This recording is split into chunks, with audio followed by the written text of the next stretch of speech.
ಸ್ನೇಹಿತರೆ, ಜೀವನದ ಈ ಸುದೀರ್ಘ ಪಯಣದಲ್ಲಿ ನಾವು ಅಸಂಖ್ಯಾತ ಜನರನ್ನು ಭೇಟಿಯಾಗುತ್ತೇವೆ, ಸಂಬಂಧಗಳನ್ನು ಬೆಳೆಸುತ್ತೇವೆ ಮತ್ತು ಈ ಸಂಬಂಧಗಳ ಹೆಣಿಗೆಯಲ್ಲೇ ನಮ್ಮ ಜಗತ್ತನ್ನು ರೂಪಿಸಿಕೊಳ್ಳುತ್ತೇವೆ. ನಿಜವಾದ ಸ್ನೇಹಿತ ಜೀವನದ ಅತ್ಯಂತ ಅಮೂಲ್ಯವಾದ ಉಡುಗೊರೆ. ಅದು ಬೆಲೆಯಿಂದಲ್ಲ, ಭಾಗ್ಯದಿಂದ ಸಿಗುತ್ತದೆ ಎಂದು ಹೇಳಲಾಗುತ್ತದೆ. ಈ ಮಾತು ಕೇಳಲು ಬಹಳ ಆಹ್ಲಾದಕರವೆನಿಸುತ್ತದೆ. ಆದರೆ ನಾವು ಇದನ್ನು ಆಳವಾದ ತಾತ್ವಿಕ ಮತ್ತು ಆಧ್ಯಾತ್ಮಿಕ ದೃಷ್ಟಿಕೋನದಿಂದ ನೋಡಿದರೆ ಇದರ ಅರ್ಥ ಇನ್ನಷ್ಟು ವಿಸ್ತಾರವಾಗುತ್ತದೆ. ಭಾಗ್ಯ ಅಥವಾ ಅದೃಷ್ಟವೆಂಬುದು ನಮಗೆ ಬಹುಮಾನ ಅಥವಾ ದಂಡವನ್ನು ನೀಡುವ ಯಾವುದೇ ಬಾಹ್ಯ ಶಕ್ತಿಯಲ್ಲ. ಉಪನಿಷತ್ತು ಮತ್ತು ಗೀತೆಯ ಸಾರವು ನಮಗೆ ಹೇಳುವುದೇನೆಂದರೆ, ನಮ್ಮ ಭಾಗ್ಯವು ನಮ್ಮದೇ ಕರ್ಮಗಳ, ನಮ್ಮ ಸಂಸ್ಕಾರಗಳ ಮತ್ತು ನಮ್ಮ ಯೋಗ್ಯತೆಯ ಫಲಿತಾಂಶವಾಗಿದೆ. ಒಬ್ಬ ನಿಜವಾದ ಸ್ನೇಹಿತನು ನಮ್ಮ ಹಣೆ ಬರಹ ಚೆನ್ನಾಗಿತ್ತು ಎಂಬ ಕಾರಣಕ್ಕೆ ಸಿಗುವುದಿಲ್ಲ. ಬದಲಾಗಿ ನಮ್ಮೊಳಗಿನ ಯೋಗ್ಯತೆ, ನಮ್ಮ ಆತ್ಮದ ಕರೆಯು ಅಂತಹದ್ದೇ ಇನ್ನೊಂದು ಆತ್ಮವನ್ನು ತನ್ನತ್ತ ಆಕರ್ಷಿಸುತ್ತದೆ. ಕಾಂತವು ಕಬ್ಬಿಣವನ್ನೇ ಸೆಳೆಯುತ್ತದೆ, ಚಿನ್ನವನ್ನಲ್ಲ. ಅದೇ ರೀತಿ ನಮ್ಮ ಆಂತರಿಕ ಸ್ಥಿತಿಯೇ ನಮ್ಮ ಬಾಹ್ಯ ಸಂಬಂಧಗಳ ಗುಣಮಟ್ಟವನ್ನು ನಿರ್ಧರಿಸುತ್ತದೆ. ನಮ್ಮೊಳಗೆ ಸತ್ಯ, ನಿಷ್ಠೆ ಮತ್ತು ಪ್ರೀತಿ ಇದ್ದರೆ ನಾವು ಅಂತಹ ವ್ಯಕ್ತಿಗಳನ್ನೇ ನಮ್ಮ ಜೀವನದಲ್ಲಿ ಆಕರ್ಷಿಸುತ್ತೇವೆ. ಆದ್ದರಿಂದ ಒಬ್ಬ ಒಳ್ಳೆಯ ಸ್ನೇಹಿತ ಸಿಗುವುದು ಕೇವಲ ಅದೃಷ್ಟದ ವಿಷಯವಲ್ಲ, ಬದಲಾಗಿ ಅದು ನಮ್ಮದೇ ಆಂತರಿಕ ಗಳಿಕೆಯ ಫಲವಾಗಿದೆ. ಒಬ್ಬ ನಿಜವಾದ ಸ್ನೇಹಿತನನ್ನು ಸಂತ ಕಬೀರರು ಪರಶಮಣಿಗೆ ಹೋಲಿಸುತ್ತಾರೆ. ಅವನು ನಿಮ್ಮ ಜೀವನವನ್ನು ಪರಿವರ್ತಿಸುವವನಾಗಿರುತ್ತಾನೆ. ಅವನು ಕೇವಲ ನಿಮ್ಮ ಸುಖದಲ್ಲಿ ಜೊತೆಯಾಗಿ ನಗುವವನು ಮತ್ತು ದುಃಖದಲ್ಲಿ ಸಂತೈಸುವವನು ಮಾತ್ರವಲ್ಲ, ಬದಲಾಗಿ ಅವನು ಕನ್ನಡಿಯಂತೆ ನಿಮ್ಮ ನಿಜವಾದ ಮುಖವನ್ನು ಯಾವುದೇ ಮುಲಾಜಿಲ್ಲದೆ ತೋರಿಸುತ್ತಾನೆ. ನೀವು ಅಹಂಕಾರದಲ್ಲಿದ್ದಾಗ ಅವನು ನಿಮ್ಮನ್ನು ಹೊಗಳಿ ಮತ್ತಷ್ಟು ಹಿಗ್ಗಿಸುವುದಿಲ್ಲ, ಬದಲಾಗಿ ನಿಮ್ಮ ತಪ್ಪಿನ ಅರಿವು ಮೂಡಿಸಿ ನಿಮ್ಮನ್ನು ನೆಲಕ್ಕೆ ತರುತ್ತಾನೆ. ಮತ್ತು ನೀವು ನಿರಾಶೆ ಮತ್ತು ಆತ್ಮಗಾನಿಯಲ್ಲಿ ಮುಳುಗಿದ್ದಾಗ ಅವನು ನಿಮ್ಮ ದೌರ್ಬಲ್ಯಗಳನ್ನು ದೂಷಿಸುವ ಬದಲು ನಿಮ್ಮೊಳಗೆ ಅಡಗಿರುವ ಶಕ್ತಿಗಳ ಅರಿವನ್ನು ಮೂಡಿಸುತ್ತಾನೆ. ಸಾಕ್ರೆಟೀಸ್ ಹೇಳಿದ್ದನು, ಪರೀಕ್ಷಿಸದ ಜೀವನವು ಬದುಕಲು ಯೋಗ್ಯವಲ್ಲ. ಒಬ್ಬ ನಿಜವಾದ ಸ್ನೇಹಿತನು ನಿಮ್ಮ ಜೀವನವನ್ನು ಪರೀಕ್ಷಿಸಲು, ಅದರ ಮೌಲ್ಯಮಾಪನ ಮಾಡಲು ಸಹಾಯ ಮಾಡುತ್ತಾನೆ. ಅವನ ಇರುವಿಕೆಯೇ ಈ ಜಗತ್ತಿನಲ್ಲಿ ನೀವು ಒಬ್ಬಂಟಿಯಲ್ಲ, ನಿಮ್ಮನ್ನು ನಿಮ್ಮ ಎಲ್ಲಾ ಕೊರತೆಗಳೊಂದಿಗೆ ಸ್ವೀಕರಿಸಿ ನಿಮ್ಮ ಏಳಿಗೆಯನ್ನು ಬಯಸುವ ಯಾರೋ ಒಬ್ಬರಿದ್ದಾರೆ ಎಂಬ ಭರವಸೆಯಾಗಿದೆ.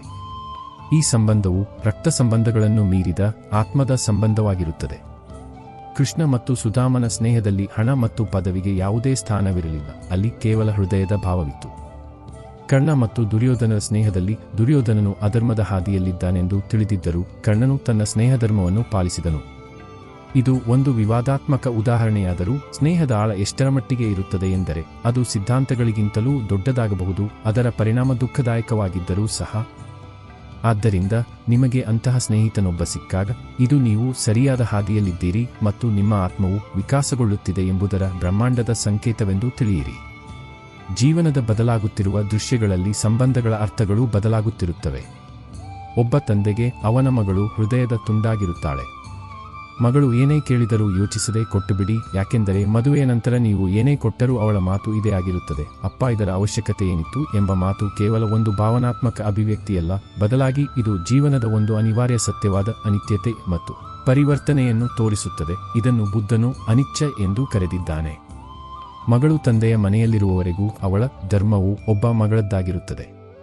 ಅವಳ ಅವಶ್ಯಕತೆಗಳು, ಅವಳ ಆಸೆಗಳು, ಅವಳ ಪ್ರಪಂಚ ಆ ಮನೆಯೊಂದಿಗೆ ಬೆಸೆದುಕೊಂಡಿರುತ್ತದೆ.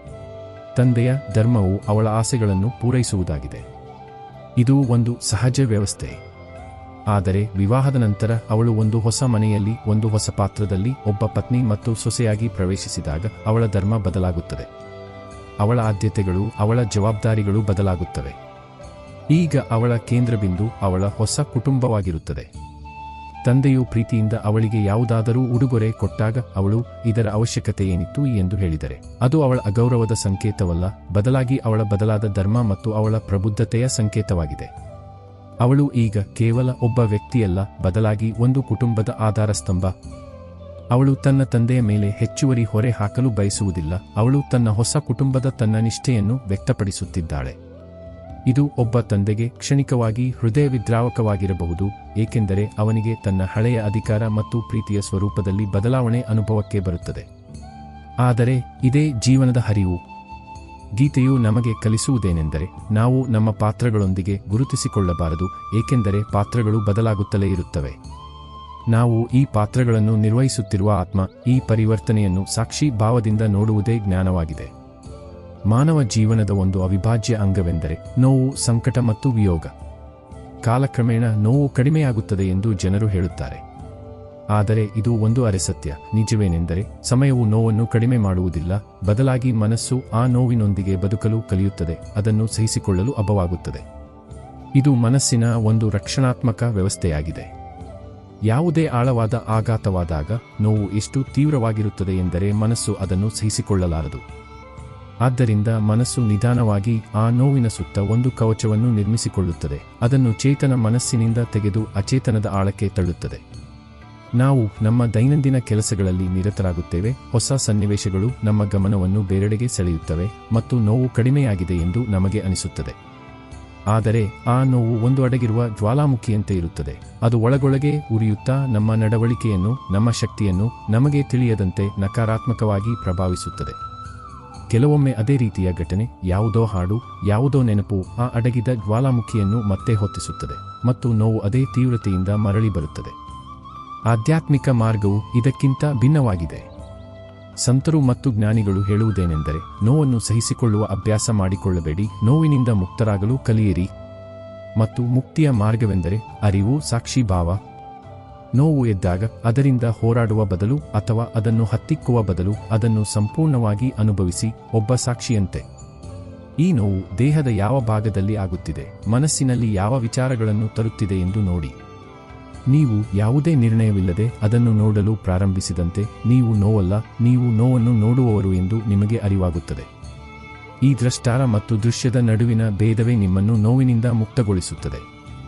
ನೋವು ಬರುತ್ತದೆ ಮತ್ತು ಹೋಗುತ್ತದೆ, ಹೇಗೆ ಮೋಡಗಳು ಬಂದು ಹೋಗುತ್ತವೆಯೋ ಹಾಗೆ, ಆದರೆ ಆಕಾಶವು ಪ್ರಭಾವಿತವಾಗದೆ ಉಳಿಯುತ್ತದೆ. ನೀವು ಆ ಆಕಾಶ. ಸಂಬಂಧಗಳ ಪ್ರಪಂಚವು ಬಹಳ ಸಂಕೀರ್ಣವಾಗಿದೆ. ಇಲ್ಲಿ ಜನರು ತಮ್ಮ ಅವಶ್ಯಕತೆಗಳಿಗೆ ತಕ್ಕಂತೆ ಸಂಬಂಧಗಳನ್ನು ರೂಪಿಸಿಕೊಳ್ಳುತ್ತಾರೆ ಮತ್ತು ಮುರಿಯುತ್ತಾರೆ. ಕ್ಷಣಕಾಲದ ಭೇಟಿಗೆ ಮನಸೋಲಬೇಡಿ. ಅವಶ್ಯಕತೆ ಇಲ್ಲದಿದ್ದರೆ ಜನರು ವರ್ಷಗಳ ಸಂಬಂಧವನ್ನು ಮರೆತುಬಿಡುತ್ತಾರೆ ಎಂಬ ಮಾತು ಇದೇ ಕಹಿ ಸತ್ಯವನ್ನು ಬಿಂಬಿಸುತ್ತದೆ. ಹೆಚ್ಚಿನ ಮಾನವ ಸಂಬಂಧಗಳು ಕೊಡುಕೊಳ್ಳುವಿಕೆಯ ಮೇಲೆ ಆಧಾರಿತವಾಗಿವೆ. ಈ ಕೊಡುಕೊಳ್ಳುವಿಕೆಯು ಕೇವಲ ಹಣ ಅಥವಾ ವಸ್ತುಗಳದ್ದಲ್ಲ, ಬದಲಾಗಿ ಭಾವನೆಗಳು, ಭದ್ರತೆ, ಗೌರವ ಮತ್ತು ಉಪಯುಕ್ತತೆಯದ್ದು ಆಗಿರುತ್ತದೆ. ಒಬ್ಬ ವ್ಯಕ್ತಿಗೆ ನಿಮ್ಮಿಂದ ಯಾವುದೇ ಅವಶ್ಯಕತೆ ಇರುವವರೆಗೂ ಅವನು ನಿಮ್ಮೊಂದಿಗೆ ಬಹಳ ಮಧುರವಾಗಿ ಮತ್ತು ಆತ್ಮೀಯವಾಗಿ ವರ್ತಿಸಬಹುದು.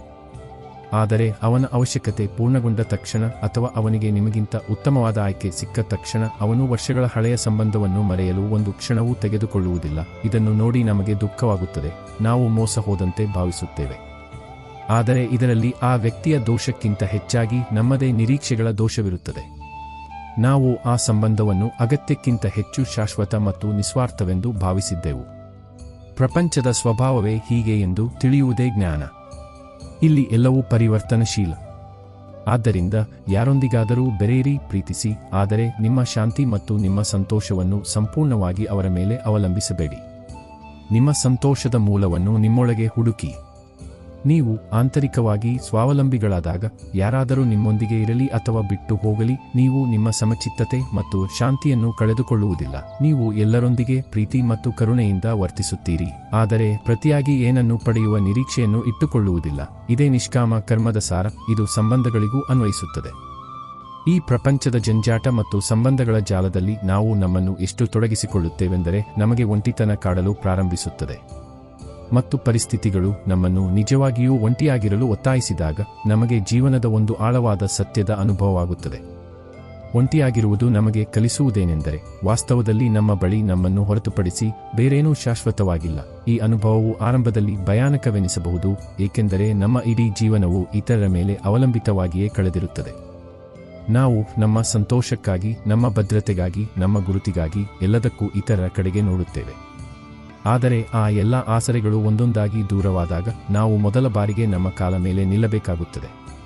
ಇದೇ ಕ್ಷಣದಲ್ಲಿ ಆತ್ಮ ಸಾಕ್ಷಾತ್ಕಾರದ ಬೀಜವು ಮೊಳಕೆಯೊಡೆಯುತ್ತದೆ. ಒಂಟಿತನ ಮತ್ತು ಏಕಾಂತದ ನಡುವೆ ದೊಡ್ಡ ವ್ಯತ್ಯಾಸವಿದೆ.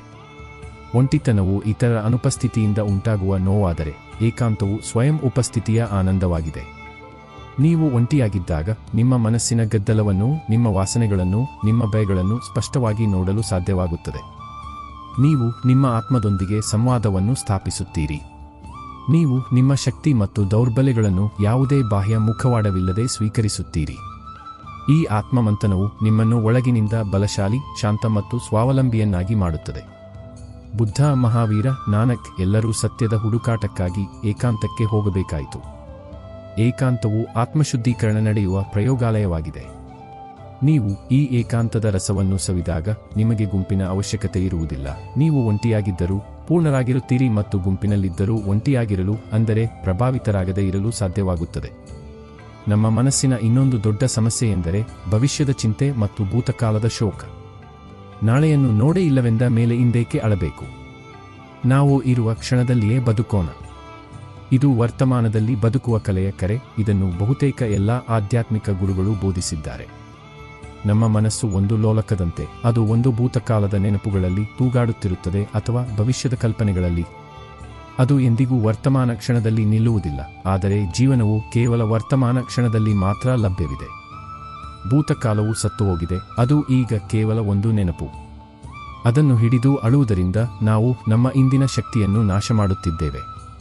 ಭವಿಷ್ಯವು ಇನ್ನೂ ಹುಟ್ಟಿಲ್ಲ. ಅದು ಅನಿಶ್ಚಿತ. ಅದರ ಬಗ್ಗೆ ಚಿಂತಿಸಿ ನಾವು ಅಸ್ತಿತ್ವದಲ್ಲೇ ಇಲ್ಲದ ಭಯವನ್ನು ಅನುಭವಿಸುತ್ತಿದ್ದೇವೆ. ಈ ಪ್ರಕ್ರಿಯೆಯಲ್ಲಿ ನಾವು ನಮ್ಮ ಬಳಿ ಇರುವ ಏಕೈಕ ಸತ್ಯವನ್ನು ಕಳೆದುಕೊಳ್ಳುತ್ತೇವೆ. ಈ ಕ್ಷಣ, ಈಗ. ಓಶೋ ಹೇಳುತ್ತಾರೆ, ಭೂತಕಾಲವು ಸತ್ತ ಹೆಣ ಮತ್ತು ಭವಿಷ್ಯವು ಹುಟ್ಟದ ಕನಸು. ಇವೆರಡರ ನಡುವೆ ನಿಮ್ಮ ವರ್ತಮಾನವು ನಲುಗುತ್ತಿದೆ. ವರ್ತಮಾನ ಕ್ಷಣದಲ್ಲಿ ಬದುಕುವುದು ಧ್ಯಾನವಾಗಿದೆ. ನೀವು ಏನು ಮಾಡುತ್ತಿದ್ದೀರೋ ಅದು ಊಟ ಮಾಡುವುದಾಗಿರಲಿ, ನಡೆಯುವುದಾಗಿರಲಿ, ಅಥವಾ ಯಾರೊಂದಿಗಾದರೂ ಮಾತನಾಡುವುದಾಗಿರಲಿ, ಅದನ್ನು ಸಂಪೂರ್ಣ ಅರಿವು ಮತ್ತು ತಲ್ಲೀನತೆಯಿಂದ ಮಾಡಿದಾಗ ನಿಮ್ಮ ಮನಸ್ಸು ಶಾಂತವಾಗುತ್ತದೆ. ಚಿಂತೆಗಳು ಮಾಯವಾಗುತ್ತವೆ. ನೀವು ಜೀವನದ ಸಣ್ಣ ಸಣ್ಣ ಚಮತ್ಕಾರಗಳನ್ನು ನೋಡಲು ಸಾಧ್ಯವಾಗುತ್ತದೆ. ಒಂದು ಹೂವು ಅರಳುವುದು, ಒಂದು ಹಕ್ಕಿಯ ಗೀತೆ, ಒಂದು ಮಗುವಿನ ನಗು. ಇವೆಲ್ಲವೂ ಕೇವಲ ವರ್ತಮಾನದಲ್ಲಿ ಮಾತ್ರ ಲಭ್ಯ. ನೀವು ವರ್ತಮಾನದಲ್ಲಿ ಬದುಕಲು ಕಲಿತಾಗ ಜೀವನವು ಹೊರೆಯಾಗದೆ ಉತ್ಸವವಾಗುತ್ತದೆ. ಜೀವನವು ದ್ವಂದ್ವಗಳಿಂದ ತುಂಬಿದೆ. ಇಲ್ಲಿ ಪ್ರತಿಯೊಂದಕ್ಕೂ ಎರಡು ಮುಖಗಳಿವೆ. ಯಾವ ಬೆಂಕಿ ನಮಗೆ ಉಷ್ಣತೆಯನ್ನು ನೀಡುತ್ತದೆಯೋ ಅದೇ ನಮ್ಮನ್ನು ಸುಡಬಲ್ಲದು. ಆದರೆ ಇದರಲ್ಲಿ ಬೆಂಕಿಯ ದೋಷವೇನೂ ಇಲ್ಲ. ಇದು ಪ್ರಕೃತಿಯ ದ್ವಂದ್ವ ಮತ್ತು ವಿವೇಕದ ಮಹತ್ವವನ್ನು ತೋರಿಸುತ್ತದೆ. ಬೆಂಕಿಯ ಸ್ವಭಾವವು ಉಷ್ಣತೆ ಮತ್ತು ಬೆಳಕನ್ನು ನೀಡುವುದಾಗಿದೆ. ಈ ಸ್ವಭಾವವು ಒಳ್ಳೆಯದೂ ಅಲ್ಲ, ಕೆಟ್ಟದ್ದೂ ಅಲ್ಲ. ಅದು ತಟಸ್ಥ. ನಾವು ವಿವೇಕದಿಂದ, ಎಚ್ಚರಿಕೆಯಿಂದ ಅದನ್ನು ಬಳಸಿದಾಗ ಅದು ನಮಗೆ ವರದಾನವಾಗುತ್ತದೆ. ನಮ್ಮನ್ನು ಚಳಿಯಿಂದ ರಕ್ಷಿಸುತ್ತದೆ, ನಮ್ಮ ಆಹಾರವನ್ನು ಬೇಯಿಸುತ್ತದೆ. ಆದರೆ ನಾವು ಅಸಡ್ಡೆ ತೋರಿದಾಗ ಅಥವಾ ಅದರ ದುರುಪಯೋಗ ಮಾಡಿದಾಗ ಅದೇ ಬೆಂಕಿಯು ನಮಗೆ ಶಾಪವಾಗುತ್ತದೆ, ಎಲ್ಲವನ್ನೂ ಸುಟ್ಟು ಬೂದಿ ಮಾಡುತ್ತದೆ. ದೋಷ ಬೆಂಕಿಯದ್ದಲ್ಲ, ನಾವು ಅದನ್ನು ಬಳಸುವ ರೀತಿಯದ್ದು. ಜೀವನದಲ್ಲಿ ಪ್ರತಿಯೊಂದು ಶಕ್ತಿ, ಪ್ರತಿಯೊಂದು ವಸ್ತು, ಪ್ರತಿಯೊಂದು ಸಂಬಂಧವೂ ಇದೇ ಬೆಂಕಿಯಂತೆ. ಹಣ ಒಂದು ದೊಡ್ಡ ಶಕ್ತಿ. ಅದರ ಸದುಪಯೋಗವು ನಮ್ಮನ್ನು ಮತ್ತು ಇತರರನ್ನು ಸುಖಿಯಾಗಿಡಬಲ್ಲದು. ಆದರೆ ಅದರ ದುರುಪಯೋಗವು ನಮ್ಮನ್ನು ಅಹಂಕಾರ, ವ್ಯಸನ ಮತ್ತು ಪತನದತ್ತ ಕೊಂಡೊಯ್ಯುತ್ತದೆ. ಪ್ರೀತಿ ಒಂದು ಮಹಾನ್ ಭಾವನೆ, ಆದರೆ ಅದು ಮೋಹ ಮತ್ತು ಅಧಿಕಾರವಾಗಿ ಬದಲಾದಾಗ ಅದೇ ಬಂಧನ ಮತ್ತು ದುಃಖಕ್ಕೆ ಕಾರಣವಾಗುತ್ತದೆ. ಜ್ಞಾನವು ನಮ್ಮನ್ನು ಮುಕ್ತಗೊಳಿಸಬಹುದು, ಆದರೆ ಅದು ಅಹಂಕಾರಕ್ಕೆ ಕಾರಣವಾದರೆ ಅದೇ ಅತಿದೊಡ್ಡ ಬಂಧನ. ಆದ್ದರಿಂದ ಜೀವನದಲ್ಲಿ ಮುಖ್ಯವಾದುದು ನಮ್ಮ ಬಳಿ ಏನಿದೆ ಎಂಬುದಲ್ಲ, ಬದಲಾಗಿ ನಾವು ಅದನ್ನು ಹೇಗೆ ಬಳಸುತ್ತೇವೆ ಎಂಬುದಾಗಿದೆ. ವಿವೇಕವೇ ನಮಗೆ ಪ್ರತಿಯೊಂದರ ಸರಿಯಾದ ಬಳಕೆಯನ್ನು ಕಲಿಸುವ ಶಕ್ತಿ. ಅದು ನಮಗೆ ಅಮೃತ ಮತ್ತು ವಿಷದ ನಡುವಿನ ವ್ಯತ್ಯಾಸವನ್ನು ತಿಳಿಸುತ್ತದೆ. ಭೌತಿಕ ಜೀವನವನ್ನು ನಡೆಸಲು ಆಹಾರ, ನೀರು ಮತ್ತು ಗಾಳಿ ಹೇಗೆ ಅವಶ್ಯಕವೋ ಹಾಗೆಯೇ ಆಂತರಿಕ ಜೀವನಕ್ಕೆ, ಆತ್ಮದ ವಿಕಾಸಕ್ಕೆ ಆಧ್ಯಾತ್ಮಿಕತೆ ಅನಿವಾರ್ಯ. ಹೇಗೆ ಮೇಣದ ಬತ್ತಿಯು ಬೆಂಕಿಯಿಲ್ಲದೆ ಉರಿಯಲಾರದೋ ಹಾಗೆಯೇ ಮನುಷ್ಯನು ಆಧ್ಯಾತ್ಮಿಕ ಜೀವನವಿಲ್ಲದೆ ಅಪೂರ್ಣನಾಗಿರುತ್ತಾನೆ. ಈ ಹೋಲಿಕೆ ಬಹಳ ಆಳವಾಗಿದೆ. ಮೇಣದ ಬತ್ತಿಯ ದೇಹವು ಮೇಣ ಮತ್ತು ದಾರದಿಂದ ಮಾಡಲ್ಪಟ್ಟಿದೆ. ಅದರ ಉದ್ದೇಶ ಬೆಳಕು ನೀಡುವುದು. ಆದರೆ ಅದು ತಾನಾಗಿಯೇ ಬೆಳಕು ನೀಡಲಾರದು. ಅದಕ್ಕೆ ಬೆಳಕಾಗಲು ಒಂದು ಬಾಹ್ಯ ತತ್ವವಾದ ಬೆಂಕಿಯ ಅವಶ್ಯಕತೆ ಇದೆ. ಅದೇ ರೀತಿ ಮನುಷ್ಯನ ಈ ದೇಹ ಮತ್ತು ಮನಸ್ಸು ಪಂಚತತ್ವಗಳಿಂದ ಮಾಡಲ್ಪಟ್ಟಿದೆ. ಇದರ ಸರ್ವೋಚ್ಚ ಉದ್ದೇಶ ಆತ್ಮಜ್ಞಾನವನ್ನು ಪಡೆಯುವುದು, ತನ್ನ ನಿಜವಾದ ಸ್ವರೂಪವನ್ನು ತಿಳಿಯುವುದು. ಆದರೆ ಈ ಮನಸ್ಸು ಮತ್ತು ಬುದ್ಧಿ ತಮ್ಮಷ್ಟಕ್ಕೆ ಈ ಸತ್ಯವನ್ನು ತಲುಪಲಾರವು. ಅವುಗಳಿಗೂ ಒಂದು ಉನ್ನತ ಶಕ್ತಿಯ, ಒಂದು ದೈವಿಕ ಚೇತನದ ಸ್ಪರ್ಶದ ಅವಶ್ಯಕತೆ ಇದೆ. ಅದನ್ನೇ ನಾವು ಆಧ್ಯಾತ್ಮಿಕತೆ ಎನ್ನುತ್ತೇವೆ. ಆಧ್ಯಾತ್ಮಿಕತೆ ಎಂದರೆ ಪೂಜೆ, ಪುನಸ್ಕಾರ ಅಥವಾ ಕರ್ಮಕಾಂಡವಲ್ಲ. ಆಧ್ಯಾತ್ಮಿಕತೆ ಎಂದರೆ ತನ್ನ ಆತ್ಮದ ಹುಡುಕಾಟ. ನಾನು ಯಾರು ಎಂದು ಪ್ರಶ್ನಿಸುವುದು. ಈ ನಶ್ವರ ಶರೀರವನ್ನು ಮೀರಿ ನನ್ನ ಅಸ್ತಿತ್ವವಿದೆಯೇ ಅಥವಾ ಇಲ್ಲವೇ ಎಂದು ತಿಳಿಯುವುದು. ಈ ಹುಡುಕಾಟವೇ ನಮ್ಮ ಜೀವನದಲ್ಲಿ ಬೆಂಕಿಯಂತೆ ಕೆಲಸ ಮಾಡುತ್ತದೆ. ಇದು ನಮ್ಮ ಅಜ್ಞಾನ, ನಮ್ಮ ಅಹಂಕಾರ, ನಮ್ಮ ಕ್ಷುಲ್ಲಕತೆಗಳನ್ನು ಸುಟ್ಟು ನಮ್ಮನ್ನು ಜ್ಞಾನ, ಪ್ರೀತಿ ಮತ್ತು ಕರುಣೆಯ ಬೆಳಕಿನಿಂದ ತುಂಬುತ್ತದೆ. ಈ ಆಧ್ಯಾತ್ಮಿಕ ಆಯಾಮವಿಲ್ಲದೆ ಮನುಷ್ಯನ ಜೀವನವು ಕೇವಲ ತಿನ್ನುವುದು, ಕುಡಿಯುವುದು, ಮಲಗುವುದು ಮತ್ತು ಸಾಯುವುದಷ್ಟೇ, ಒಂದು ಪ್ರಾಣಿಯಂತೆ. ಆಧ್ಯಾತ್ಮಿಕತೆಯೇ ಅವನನ್ನು ಪಶುತ್ವದಿಂದ ದೈವತ್ವದ ಕಡೆಗೆ ಕೊಂಡೊಯ್ಯುತ್ತದೆ, ಅವನಿಗೆ ಪರಿಪೂರ್ಣತೆಯನ್ನು ನೀಡುತ್ತದೆ. ಜೀವನದಲ್ಲಿ ಮುಂದೆ ಸಾಗಲು, ಹೊಸದನ್ನು ಕಲಿಯಲು ಧೈರ್ಯವು ಒಂದು ಅನಿವಾರ್ಯ ಗುಣ. ತಪ್ಪು ಮಾಡಲು ಹೆದರದವರಲ್ಲಿಯೇ ಸರಿ ಮಾಡುವ ಧೈರ್ಯ ಬರುತ್ತದೆ. ಇದು ಕರ್ಮಶೀಲತೆ ಮತ್ತು ನಿರ್ಭಯತೆಯ ಸಂದೇಶ. ನಮ್ಮಲ್ಲಿ ಹೆಚ್ಚಿನವರು ತಪ್ಪು ಮಾಡುವ ಭಯದಿಂದ ಯಾವುದೇ ಹೊಸ ಹೆಜ್ಜೆ ಇಡಲು ಹೆದರುತ್ತೇವೆ. ನಾವು ಒಂದು ಸುರಕ್ಷಿತ ವಲಯದಲ್ಲಿ ಬದುಕಲು ಬಯಸುತ್ತೇವೆ. ಆದರೆ ವಿಕಾಸ ಮತ್ತು ಕಲಿಕೆಯು ಯಾವಾಗಲೂ ಆ ಸುರಕ್ಷತಾ ವಲಯದ ಹೊರಗೆ ನಡೆಯುತ್ತದೆ. ಯಾವುದೇ ಮಗು ಬೀಳದೆ ನಡೆಯಲು ಕಲಿಯುವುದಿಲ್ಲ, ಯಾವುದೇ ಈಜುಗಾರ ನೀರು ಕುಡಿಯದೆ ಈಜಲು ಕಲಿಯುವುದಿಲ್ಲ. ತಪ್ಪುಗಳು ಕಲಿಯುವ ಪ್ರಕ್ರಿಯೆಯ ಒಂದು ಸಹಜ ಮತ್ತು ಅವಶ್ಯಕ ಭಾಗ. ಯಾವ ವ್ಯಕ್ತಿ ತಪ್ಪು ಮಾಡಲು ಹೆದರುತ್ತಾನೋ ಅವನು ವಾಸ್ತವದಲ್ಲಿ ಕಲಿಯಲು ಹೆದರುತ್ತಾನೆ. ಅವನು ಜೀವನ ಪರ್ಯಂತ ಇದ್ದಲ್ಲಿಯೇ ನಿಂತು ಬಿಡುತ್ತಾನೆ. ಇದಕ್ಕೆ ವಿರುದ್ಧವಾಗಿ ಧೈರ್ಯವಂತ ವ್ಯಕ್ತಿಯು ತಪ್ಪನ್ನು ಒಂದು ಅವಕಾಶವಾಗಿ ನೋಡುತ್ತಾನೆ. ಅವನು ಪ್ರತಿ ತಪ್ಪು ಯಾವ ದಾರಿ ಸರಿಯಿಲ್ಲ ಎಂಬುದನ್ನು ಕಲಿಸುತ್ತದೆ ಎಂದು ತಿಳಿದಿರುತ್ತಾನೆ. ಅವನು ತನ್ನ ತಪ್ಪುಗಳಿಂದ ಕಲಿಯುತ್ತಾನೆ, ತನ್ನನ್ನು ತಿದ್ದಿಕೊಳ್ಳುತ್ತಾನೆ ಮತ್ತು ಮತ್ತೆ ಪ್ರಯತ್ನಿಸುತ್ತಾನೆ. ಲಾವೋ ತ್ಸು ಹೇಳಿದ್ದನು, 1000 ಮೈಲಿಗಳ ಪ್ರಯಾಣವು ಒಂದೇ ಹೆಜ್ಜೆಯಿಂದ ಪ್ರಾರಂಭವಾಗುತ್ತದೆ. ಆ ಮೊದಲ ಹೆಜ್ಜೆ ಇಡಲು ಧೈರ್ಯ ಬೇಕು.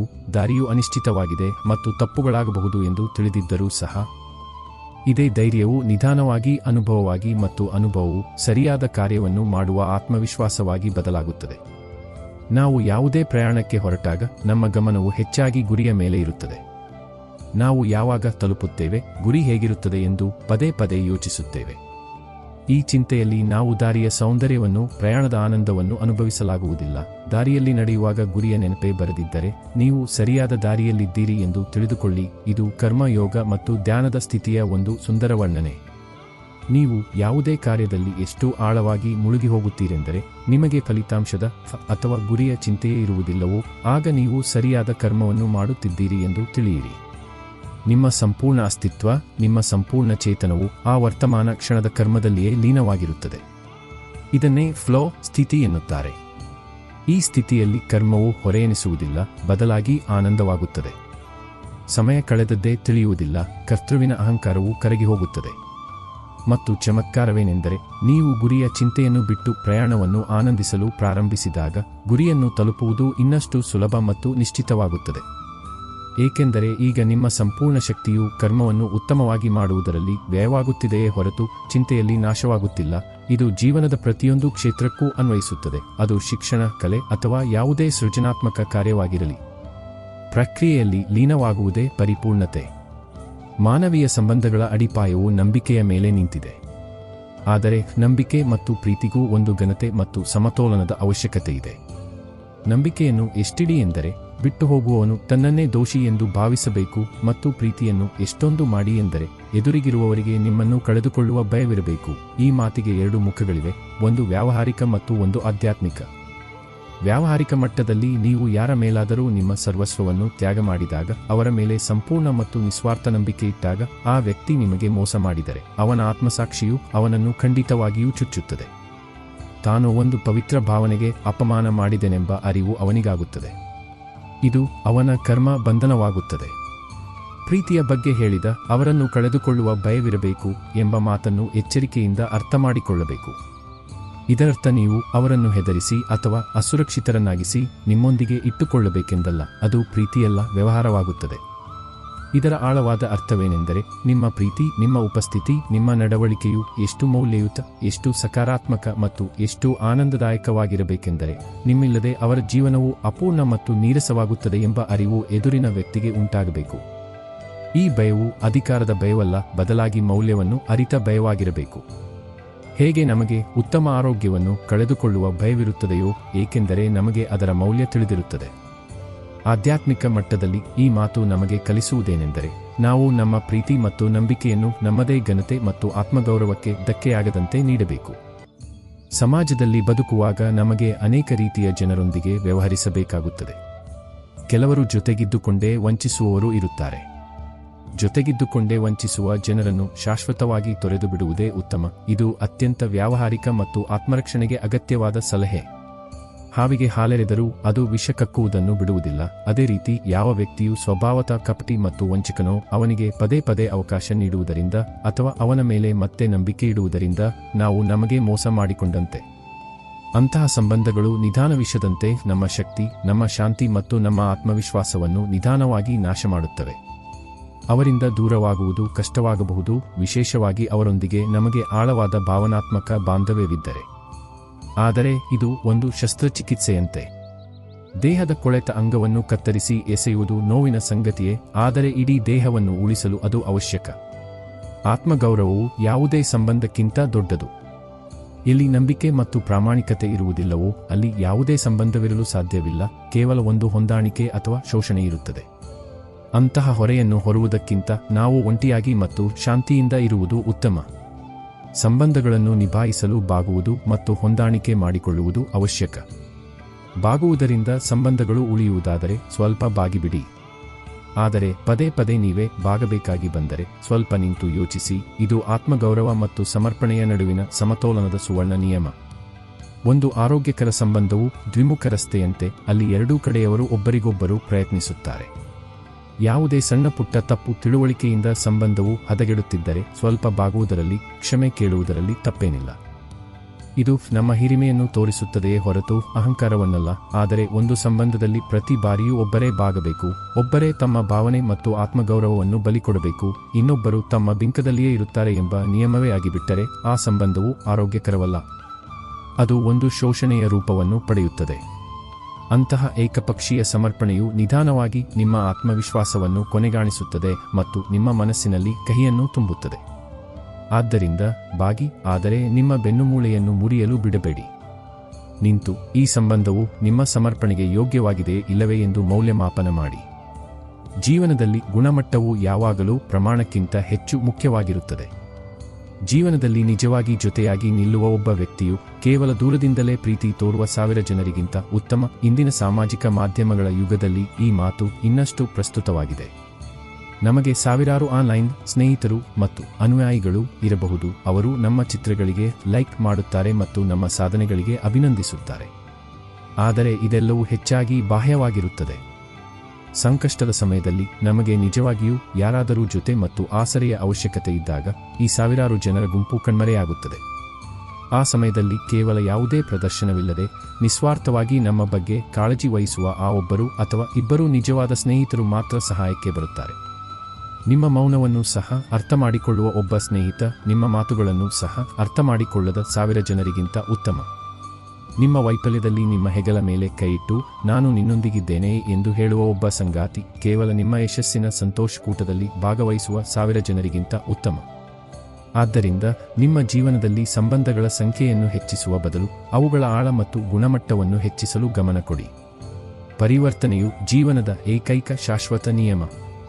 ಯಾರಿಗೆ ನಮ್ಮಿಲ್ಲದೆ ಸಮಯವೇ ಕಳೆಯುತ್ತಿರಲಿಲ್ಲವೋ ಅಂತಹ ಜನರು ಕೂಡ ಕಾಲಕ್ರಮೇಣ ಬದಲಾಗಿ ಬಿಡುತ್ತಾರೆ. ಇದು ಒಂದು ಮನಕಲಕುವ ಸತ್ಯ. ಇದು ನಮಗೆ ಅನಾಸಕ್ತಿಯ ಪಾಠವನ್ನು ಕಲಿಸುತ್ತದೆ.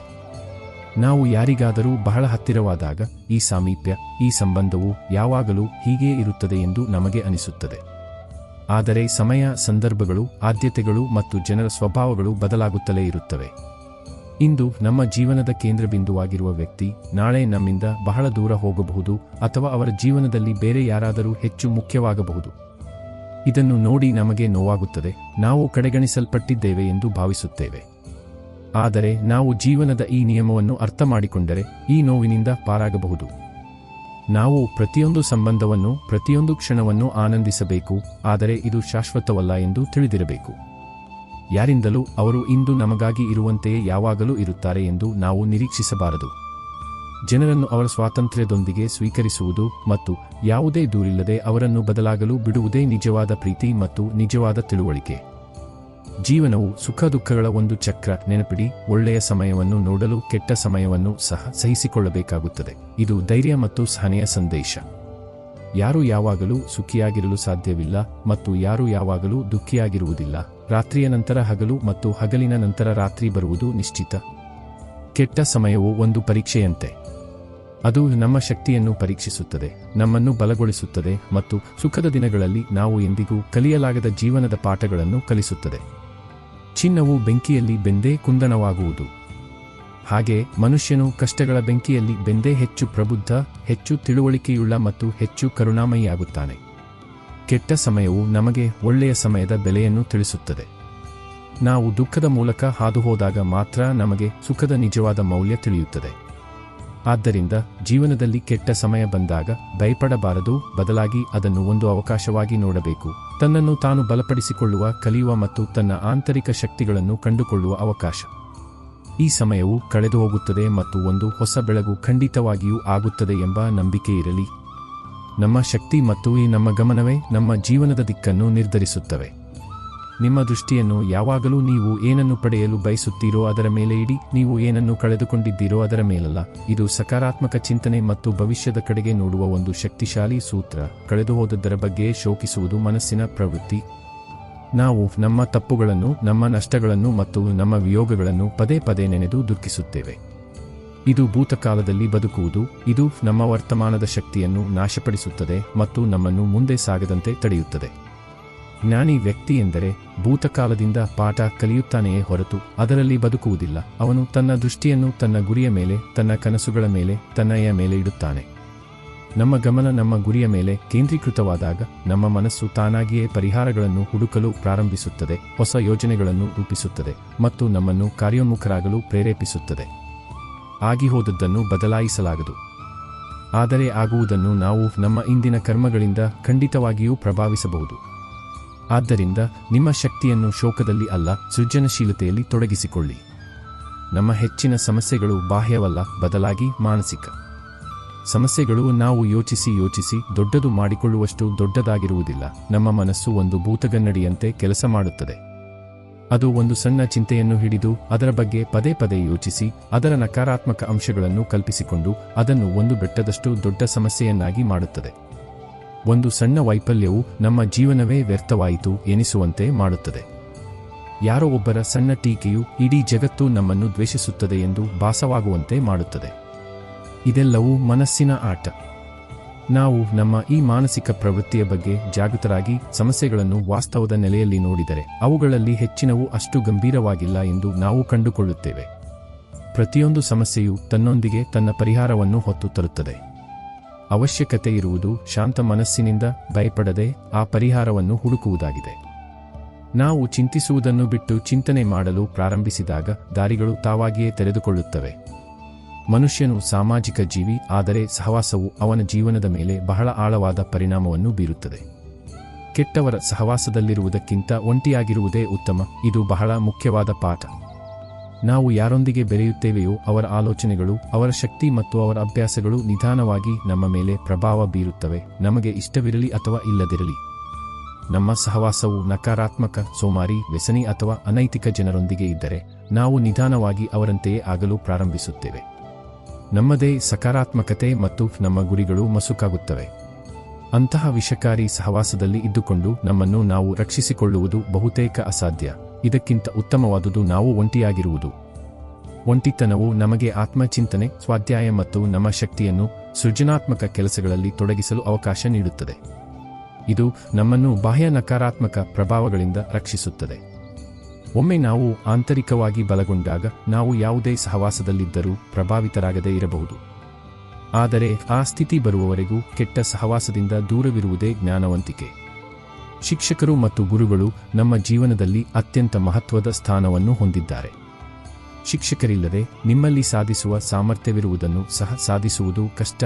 ನಾವೆಲ್ಲರೂ ಅಪಾರ ಸಾಧ್ಯತೆಗಳ ಬೀಜಗಳೊಂದಿಗೆ ಹುಟ್ಟುತ್ತೇವೆ. ಆದರೆ ಆ ಬೀಜಗಳು ಮೊಳಕೆಯೊಡೆಯಲು, ಒಂದು ಮರವಾಗಿ ಬೆಳೆಯಲು ಸರಿಯಾದ ಮಣ್ಣು, ನೀರು, ಗೊಬ್ಬರ ಮತ್ತು ಮಾರ್ಗದರ್ಶನದ ಅವಶ್ಯಕತೆ ಇರುತ್ತದೆ.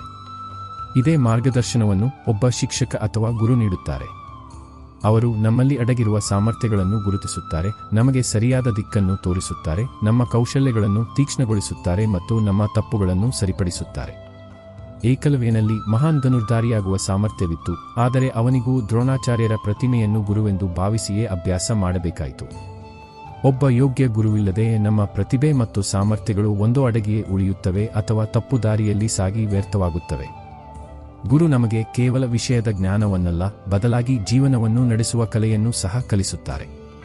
ಅವರು ನಮ್ಮನ್ನು ಅಜ್ಞಾನದ ಕತ್ತಲೆಯಿಂದ ಜ್ಞಾನದ ಬೆಳಕಿನತ್ತ ಕೊಂಡೊಯ್ಯುತ್ತಾರೆ. ಜೀವನದಲ್ಲಿ ಸಮಸ್ಯೆಗಳು ಬರುವುದು ಅನಿವಾರ್ಯ, ಆದರೆ ಅವುಗಳ ಬಗ್ಗೆ ನಮ್ಮ ದೃಷ್ಟಿಕೋನ ಹೇಗಿದೆ ಎಂಬುದು ನಮ್ಮ ಜೀವನದ ಗುಣಮಟ್ಟವನ್ನು ನಿರ್ಧರಿಸುತ್ತದೆ. ಸಮಸ್ಯೆಯಿಂದ ತಪ್ಪಿಸಿಕೊಳ್ಳುವುದಲ್ಲ, ಬದಲಾಗಿ ಅದರ ಪರಿಹಾರವನ್ನು ಕಂಡುಕೊಳ್ಳಲು ಕಲಿಯಿರಿ, ಏಕೆಂದರೆ ಸಮಸ್ಯೆಯಿಂದ ಪಾರಾಗುವುದು ಪರಿಹಾರದಿಂದ ಮಾತ್ರ ಸಾಧ್ಯ, ತಪ್ಪಿಸಿಕೊಳ್ಳುವುದರಿಂದಲ್ಲ. ಕಷ್ಟಗಳಿಂದ ಪಾರಾಗಲು ಅವುಗಳನ್ನು ಮುಂದೂಡಲು ಪ್ರಯತ್ನಿಸುವುದು ನಮ್ಮ ಸಹಜ ಪ್ರವೃತ್ತಿ. ಆದರೆ ಇಂದು ನಾವು ಮುಂದೂಡಿದ ಸಮಸ್ಯೆಯು ನಾಳೆ ಇನ್ನಷ್ಟು ದೊಡ್ಡ ರೂಪದಲ್ಲಿ ನಮ್ಮ ಮುಂದೆ ಬಂದು ನಿಲ್ಲುತ್ತದೆ. ಸಮಸ್ಯೆಯಿಂದ ಓಡಿ ಹೋಗುವುದು ತಾತ್ಕಾಲಿಕ ಸಮಾಧಾನವನ್ನು ನೀಡಬಹುದೇ ಹೊರತು ಶಾಶ್ವತ ಪರಿಹಾರವನ್ನಲ್ಲ. ಶಾಶ್ವತ ಪರಿಹಾರವು ಸಮಸ್ಯೆಯನ್ನು ಎದುರಿಸುವುದರಲ್ಲಿ, ಅದರ ಮೂಲ ಕಾರಣವನ್ನು ಅರ್ಥಮಾಡಿಕೊಳ್ಳುವುದರಲ್ಲಿ ಮತ್ತು ಅದನ್ನು ಬೇರು ಸಮೇತ ಕಿತ್ತುಹಾಕುವುದರಲ್ಲಿದೆ. ಪ್ರತಿಯೊಂದು ಸಮಸ್ಯೆಯೂ ಒಂದು ಸವಾಲು, ಒಂದು ಒಗಟು. ನಾವು ಅದನ್ನು ಪರಿಹರಿಸಲು ಪ್ರಯತ್ನಿಸಿದಾಗ ನಮ್ಮ ಬೌದ್ಧಿಕ ಮತ್ತು ಮಾನಸಿಕ ಶಕ್ತಿಗಳು ಬೆಳೆಯುತ್ತವೆ. ಪರಿಹರಿಸಿದ ಪ್ರತಿಯೊಂದು ಸಮಸ್ಯೆಯೂ ನಮ್ಮ ಆತ್ಮವಿಶ್ವಾಸವನ್ನು ಹೆಚ್ಚಿಸುತ್ತದೆ. ಆದ್ದರಿಂದ ಸಮಸ್ಯೆಗಳನ್ನು ಶತ್ರುಗಳಂತೆ ನೋಡಬೇಡಿ, ಬದಲಾಗಿ ಅವುಗಳನ್ನು ಒಂದು ಅವಕಾಶವಾಗಿ ನೋಡಿ, ತಮ್ಮನ್ನು ತಾವು ಇನ್ನಷ್ಟು ಸಮರ್ಥ ಮತ್ತು ಅನುಭವಿಯನ್ನಾಗಿ ಮಾಡಿಕೊಳ್ಳುವ ಅವಕಾಶ. ಶ್ರೀಕೃಷ್ಣನ ಈ ಮಾತು: ಯಾರಾದರೂ ನಿಮಗೆ ದುಃಖ ಕೊಟ್ಟರೆ ಬೇಸರ ಮಾಡಿಕೊಳ್ಳಬೇಡಿ, ಏಕೆಂದರೆ ಜನರು ಯಾವ ಮರದಲ್ಲಿ ಅತಿ ಹೆಚ್ಚು ಸಿಹಿಯಾದ ಹಣ್ಣುಗಳಿರುತ್ತವೆಯೋ ಆ ಮರಕ್ಕೆ ಕಲ್ಲು ಹೊಡೆಯುತ್ತಾರೆ ಎಂಬುದು ಒಂದು ಆಳವಾದ ಮನೋವೈಜ್ಞಾನಿಕ ಮತ್ತು ಆಧ್ಯಾತ್ಮಿಕ ಸತ್ಯವನ್ನು ಬಿಚ್ಚಿಡುತ್ತದೆ. ಒಬ್ಬ ವ್ಯಕ್ತಿಯಲ್ಲಿ ಯಾವುದೇ ವಿಶೇಷ ಗುಣ, ಪ್ರತಿಭೆ ಅಥವಾ ಯಶಸ್ಸು ಇದ್ದಾಗ ಅವನು ಸಹಜವಾಗಿ ಇತರರ ಗಮನವನ್ನು ಸೆಳೆಯುತ್ತಾನೆ. ಯಾರು ತಮ್ಮಲ್ಲಿ ಕೀಳರಿಮೆಯಿಂದ ಬಳಲುತ್ತಾರೋ ಅಥವಾ ಅಸೂಯಾಪರ ಸ್ವಭಾವದವರೋ ಅವರು ಆ ವ್ಯಕ್ತಿಯ ಶ್ರೇಷ್ಠತೆಯನ್ನು ಸಹಿಸಲಾರರು. ಅವನನ್ನು ಹೊಗಳುವ ಬದಲು ಅವರು ಅವನನ್ನು ನಿಂದಿಸಲು, ಅವನಲ್ಲಿ ದೋಷ ಹುಡುಕಲು ಅಥವಾ ಹೇಗಾದರೂ ಮಾಡಿ ಅವನನ್ನು ಕೀಳಾಗಿ ಕಾಣಿಸಲು ಪ್ರಯತ್ನಿಸುತ್ತಾರೆ. ಇದು ಅವರದೇ ಆಂತರಿಕ ಕೊರತೆ ಮತ್ತು ಅಸುರಕ್ಷಿತತೆಯ ಪ್ರದರ್ಶನ. ಯಾವ ಮರದಲ್ಲಿ ಹಣ್ಣುಗಳಿರುವುದಿಲ್ಲವೋ ಅದರ ಕಡೆಗೆ ಯಾರೂ ನೋಡುವುದೂ ಇಲ್ಲ. ಯಾವುದರಿಂದ ಏನಾದರೂ ಪಡೆಯುವ ಆಸೆ ಇರುತ್ತದೆಯೋ ಅಥವಾ ಯಾರ ಸಮೃದ್ಧಿಯನ್ನು ನೋಡಿ ಅಸೂಯೆ ಪಡುತ್ತಾರೋ ಅಂತಹ ಮರಕ್ಕೆ ಮಾತ್ರ ಕಲ್ಲು ಬೀಳುತ್ತವೆ. ಆದ್ದರಿಂದ ನಿಮ್ಮನ್ನು ಟೀಕಿಸಲಾಗುತ್ತಿದ್ದರೆ ಅದನ್ನು ನೀವು ಹಣ್ಣುಗಳಿಂದ ತುಂಬಿದ ಮರ ಎಂಬುದರ ಪ್ರಮಾಣಪತ್ರವೆಂದು ಭಾವಿಸಿ. ಇದರಿಂದ ದುಃಖಪಡುವ ಬದಲು ಇದನ್ನು ನಿಮ್ಮ ಯಶಸ್ಸಿನ ಒಂದು ಸಂಕೇತವೆಂದು ತಿಳಿದು ನಿಮ್ಮ ಗುಣಗಳನ್ನು ಇನ್ನಷ್ಟು ಬೆಳೆಸಲು ತೊಡಗಿ. ಹೇಗೆ ಒಂದು ಮರ ಕಲ್ಲೇಟು ತಿಂದರೂ ಮತ್ತಷ್ಟು ಸಿಹಿಯಾದ ಹಣ್ಣುಗಳನ್ನು ನೀಡಲು ಪ್ರಯತ್ನಿಸುತ್ತದೆಯೋ ಹಾಗೆ ನಂಬಿಕೆ ಜೀವನದ ಅತಿದೊಡ್ಡ ಶಕ್ತಿ. ನಂಬಿಕೆ ಎನ್ನುವುದು ಒಂದು ಶಕ್ತಿ, ಅದರಿಂದ ಹಾಳಾದ ಜಗತ್ತಿನಲ್ಲಿಯೂ ಬೆಳಕನ್ನು ತರಬಹುದು. ಈ ನಂಬಿಕೆಯು ನಮ್ಮ ಮೇಲೆ ಇರಬಹುದು, ನಮ್ಮ ಗುರಿಯ ಮೇಲೆ ಇರಬಹುದು, ಅಥವಾ ನಾವು ದೇವರು ಎಂದು ಕರೆಯುವ ಆ ಪರಮ ಶಕ್ತಿಯ ಮೇಲೆ ಇರಬಹುದು. ಎಲ್ಲವೂ ಮುಗಿದು ಹೋಗುತ್ತಿದೆ ಎನಿಸಿದಾಗ, ಎಲ್ಲ ದಾರಿಗಳು ಮುಚ್ಚಿದಂತೆ ಕಂಡಾಗ, ಯಾವುದೇ ಆಸರೆ ಇಲ್ಲದಿದ್ದಾಗ, ನಮ್ಮೊಳಗೆ ನಂಬಿಕೆಯ ಒಂದು ಸಣ್ಣ ಜ್ಯೋತಿ ಉರಿಯುತ್ತಿದ್ದರೆ ನಾವು ಆ ಘೋರ ಅಂಧಕಾರವನ್ನು ಸಹ ಸೀಳಬಹುದು. ಇತಿಹಾಸವು ಅಸಂಖ್ಯಾತ ಉದಾಹರಣೆಗಳಿಂದ ತುಂಬಿದೆ. ಅಲ್ಲಿ ಜನರು ಕೇವಲ ತಮ್ಮ ಅಚಲ ನಂಬಿಕೆಯ ಬಲದಿಂದ ಅಸಾಧ್ಯವನ್ನು ಸಾಧ್ಯವಾಗಿಸಿದ್ದಾರೆ. ಈ ನಂಬಿಕೆಯು ನಮ್ಮೊಳಗೆ ಅಪಾರ ಶಕ್ತಿ ಮತ್ತು ಧೈರ್ಯವನ್ನು ತುಂಬುತ್ತದೆ. ಅದು ಬಿದ್ದ ನಂತರ ಮತ್ತೆ ಏಳುವ ಶಕ್ತಿಯನ್ನು ನೀಡುತ್ತದೆ.